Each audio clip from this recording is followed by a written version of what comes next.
Now is the winter of our discontent made glorious summer by the son of York, and all the clouds that lowered upon our house in the deep bosom of the ocean buried. Now are our brows bound with victorious wreaths, our bruised arms hung up for monuments, our stern alarums changed to merry meetings, our dreadful marches to delightful measures.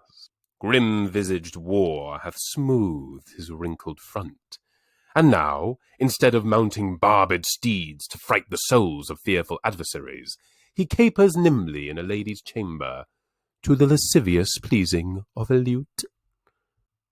But I, that am not shaped for sportive tricks, nor made to court an amorous looking-glass, I, that am rudely stamped and want love's majesty to strut before a wanton ambling nymph, I, that am curtail'd of this fair proportion, cheated of feature by dissembling nature, deformed, unfinished, sent before my time into this breathing world scarce half made up, and that so lamely and unfashionable that dogs bark at me as I halt by them. Why, I, in this weak, piping time of peace, have no delight to pass away the time, unless to spy my shadow in the sun, and descant on mine own deformity.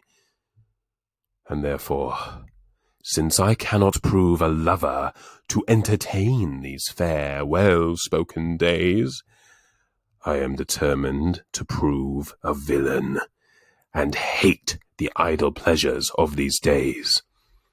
Plots have I laid, inductions dangerous, by drunken prophecies, libels, and dreams, to set my brother Clarence and the king in deadly hate, the one against the other. And if King Edward be as true and just as I am subtle, false, and treacherous, this day should Clarence closely be mewed up about a prophecy which says that G of Edward's heirs the murderer shall be. Dive thoughts down to my soul. Here Clarence comes.